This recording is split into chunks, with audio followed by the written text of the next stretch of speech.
William Sachs is a writer, director, and producer who got his start in the industry in the 1960s. In 1975, he wrote, co-produced, and directed the war drama There Is No 13, which was nominated for an award at the Berlin International Film Festival. He was trying to figure out what his next film would be when inspiration came from an unexpected source: his mother. She was working at a paint factory and one day came home with this bucket of goo, which was the base for paint. She said, "Why don't you use this for a movie?" He thought about it and started working on a script that would somehow involve a goopy, syrupy mess. After some time, he wrote a script he called The Ghoul from Outer Space. It was about a doctor who was tracking down a monster that's going through a small town eating people. The monster, for some reason, is radioactive and constantly melting, which causes them to find various body parts left behind at crime scenes. At the end, it's discovered the monster was really an astronaut who recently returned from a trip to Mars where he was infected with some sort of cosmic radiation that's causing him to melt. The director didn't want the audience to know about the connection to space, so he changed the title to Night of the Ghoul. The script was heavily influenced by one of Sachs' favorite movies, Night of the Living Dead, as well as the sci-fi movie First Man into Space. He wanted to make the movie an homage to the old style of comic books, the ones from the 50s and 60s with monsters and all things drippy. Comics like Creepy and Tales from the Crypt. From the movie side, he wanted to have the vibe like the black and white monster films he grew up watching. Although the biggest element was that he wanted it to be very tongue-in-cheek. He wanted it to be a fun, over-the-top horror movie. Something that could be scary, but definitely leaned more towards campy. He shopped the script around and found producers willing to fund the movie. Casting the film, the director chose from an assortment of characters largely from other productions he knew. The main ones were Burda Benning as Dr. Ted Nelson, Myron Healy as the evil General Perry, and Anne Sweeney as Judy, Ted's wife. Burda Benning he knew from his part in the TV movie City Beneath the Sea. He liked him because he said he had a face that looked like a panel from a comic book. For the Melting Man, he hired Alex Rebar, an actor who was born in Pennsylvania but was well known for his work in Italy. The film was going to be low budget, but the producers wanted to have a big name attached that they could use to sell the film. They sent special effects master Rick Baker a copy of the script and asked if he would do the makeup effects. Baker was quickly becoming a well-known name in the industry for his amazing effects work. He just finished his work on the remake of King Kong when he got the script. He had originally started on low-budget films, but now was moving on to much bigger and more expensive mainstream movies. He saw taking a job on a low-budget film with a name like Night of the Ghoul as a step backwards, and something that could potentially hurt his career. He didn't want to say no, so he presented the producers with a bid for his work that he thought was outrageously high. That way they'd scoff at the amount and go find someone else. Baker quoted them somewhere under $10,000 for his potential work. Much to his surprise, they accepted his offer, and now he had to do the movie, even though he didn't want to. Sachs went location scouting in California. Since the budget was small, they couldn't afford to build sets, so everything had to be a location shoot. They were looking for places where they could film for very little or no money, like the middle of the desert. For the opening, they planned to shoot at a power station in Sylmar, California. The government facility was the building located behind the Hollywood sign in Hollywood, California. They also used the inside of the building for a few scenes. They were able to shoot some scenes at the National Guard base at Van Nuys Airport. They also planned to shoot a lot around Calabasas and Simi Valley. The director met with Baker about the monster design. The most important thing was the goo that was coming off the man. Baker made this disgustingly sticky slime that they would have to mix the night before and bring to the shoot. They needed something to haul all the monster goop to the shoot every day. The director went out with Baker and bought a pickup truck so they could load the back with buckets of the stuff they called Ghoul Glop. The first day Rebar met with Baker for the makeup tests, he gave him nothing but attitude. Alex kept telling me what a big star he was and how he was really famous in Italy. He was giving me some attitude, and I pretty much said, I never heard of you, and you're playing the fucking incredible Melting Man. So, cut the crap, so. Baker designed the mask as a helmet that he would place over the actor, and then poured on the goop. The budget for the film was a rumored $250,000. The shoot was planned to go for 17 days. The first 2 weeks were 6 days a week, and the last was 5. To help with the film, Baker brought in some of his protégés. Rob Bottin, who designed the nurse head, and Craig Reardon, who sculpted the hands and feet. Shortly into the production, the director knew things were going to be a problem.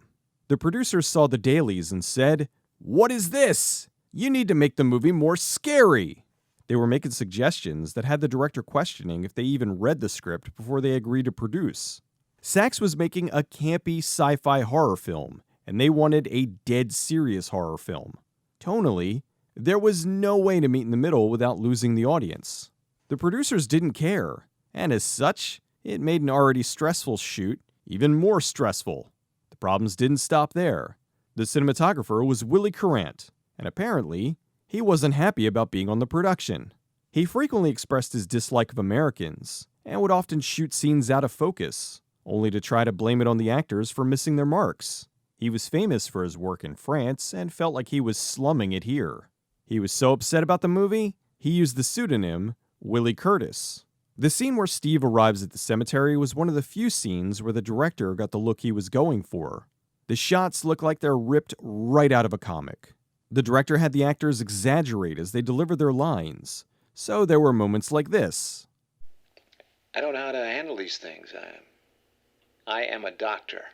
Listen to me! I'm Dr. Ted Nelson! Producer Sam Gelfman had an unusual request. He wanted to be in the movie, which was fine, but he wanted to have his head ripped off and have it go over a waterfall. Gelfman played the fisherman, and they worked it into the script where he runs into the melting man. Baker designed the head and rigged it so it would crack open on impact when it hits the rocks at the bottom of the waterfall. The producer loved it, but the director didn't understand why he wanted it so badly. Baker designed 4 stages the melting man would go through. Unfortunately, because the shoot was so rushed, they weren't able to do them properly. Every morning, Alex Rebar would go to Rick Baker's house for him to apply the melting man makeup, and then he would drive him to the shooting location. One day, he was in full melting gear, and they were going through a busy intersection. Someone saw him in the window and was so stunned, they caused a huge accident. Alex Rebar was uncomfortable in the suit, so much so that he refused to wear many of the prosthetics that Baker designed for him. By the end of filming each day, Rebar was so sticky, he had to peel everything off of himself. When the little girl sees the monster, that was an homage to the scene with the little girl in Frankenstein. They even call it out specifically. I saw Frankenstein in the woods! The cameraman was production manager Don Walters. The model was B-movie actress Rainbow Smith, who was a friend of one of the producers. They needed an actor for a brief scene later in the movie. One of the producers knew a guy who directed some movies for Corman, but could also act. They hired him to say a few lines, then go inside and get killed by the melting man. The actor was Jonathan Demme, who would go on to win an Oscar for Best Director for The Silence of the Lambs. The Ghoul glop got everywhere. They were using gallons upon gallons of the stuff. After every take, they had to reapply more to the actor since it was constantly dripping off. This made it hard on the actor. Rebar had trouble seeing with the mask on.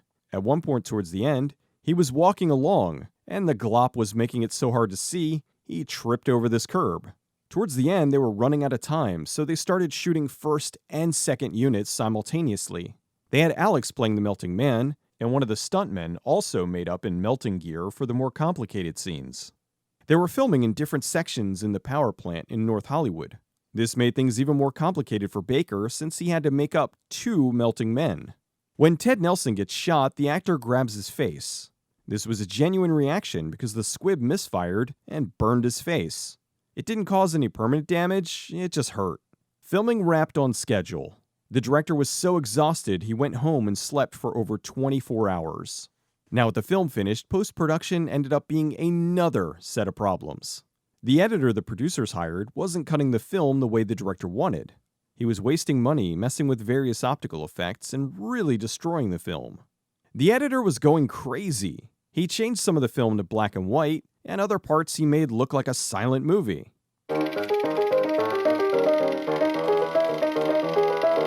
In a very short time, he blew through over $60,000 playing with the opticals. The director tried to have him fired, but he was the friend of the son of one of the producers. The producers were confused by the way the editor was working. Before he was hired, he showed them his demo reel, which they liked, and was part of why they hired him. As it turned out, he lied, and the show reel wasn't even his. They managed to remove him from the production and had his name taken off the film. They then hired James Bashirs, who worked with the director, to try to cut the film to his specifications. They were able to fix all the optical transitions the other editor put in, except for one, the one where Ted Nelson's on the phone with the general. With that battle over, the director still hadn't won the war. The producers continued fighting with the director over the tone. Sachs wanted to keep the origin of the Melting Man a mystery until the end of the film. There were numerous scenes where Steve West would be walking, and he wanted to play a variety of mixed-up audio clips, all kinds of things that would be snippets of the astronaut's past resounding like chaos in his head. At the end, it would all become clear and would reveal who and what Steve West was. The producers didn't want that. They also, for some reason, didn't like that the astronaut mission was a mission from Mars.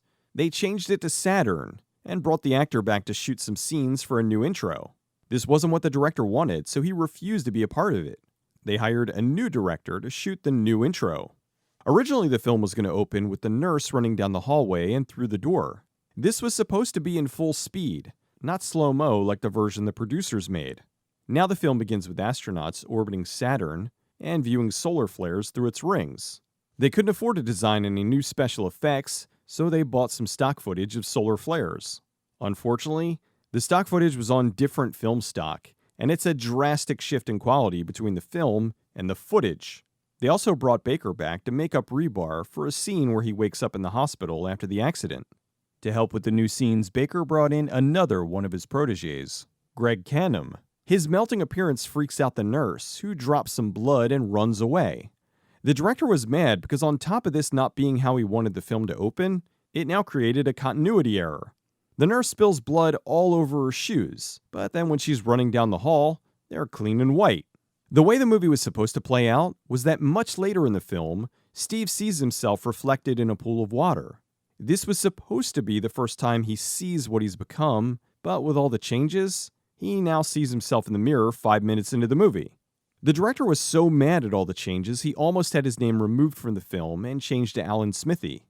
It ends with the radio broadcast that the next flight will be headed to Saturn that day. Originally, this was supposed to be when the audience discovers that Steve was an astronaut who just returned from Mars.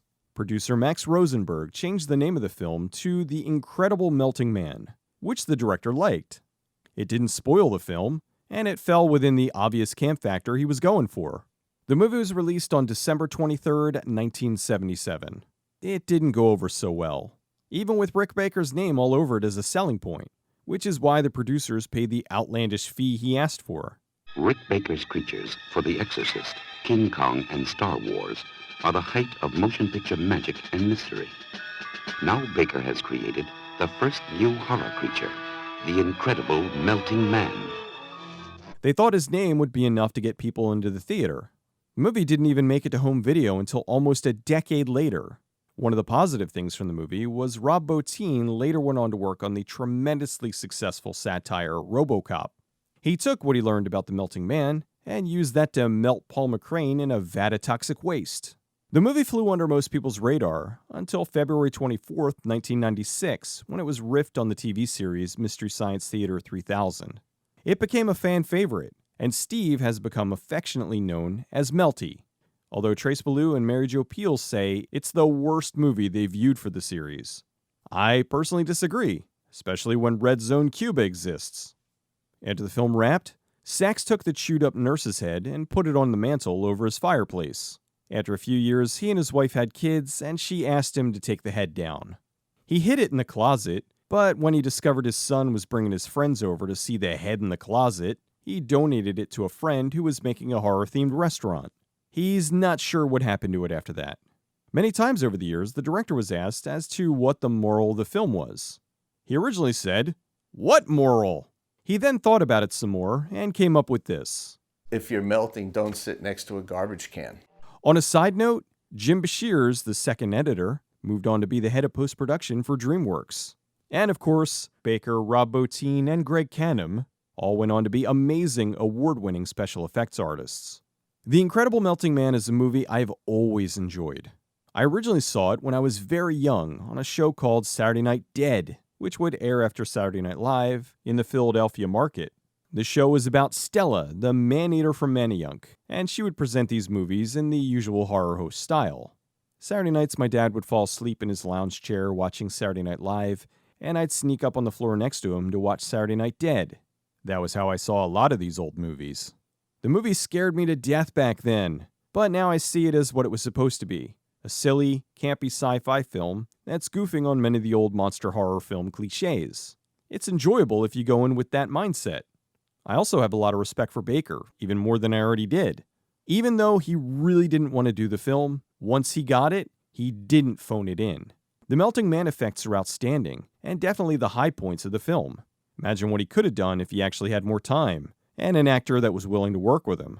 The movie has obvious moments of comedy, from the dialogue. Do you or do you not want to know? I want to know. Then you tell nobody, not even your wife.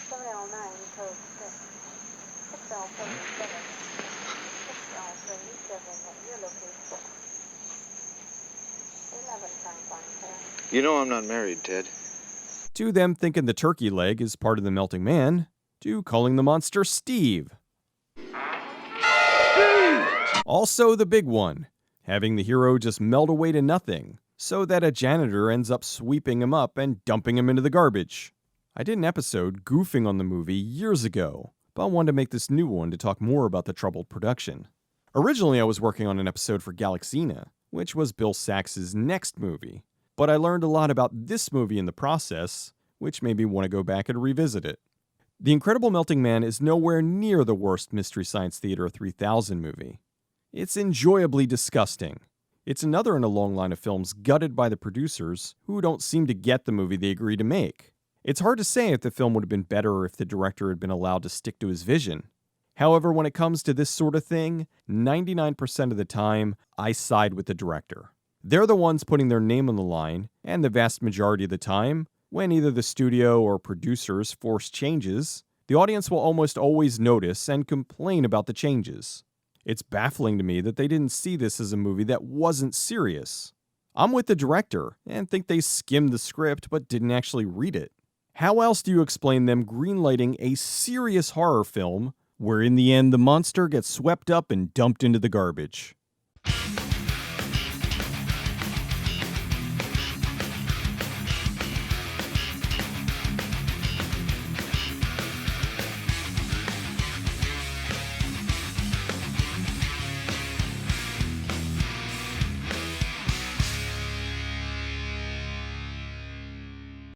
Did you get some crackers?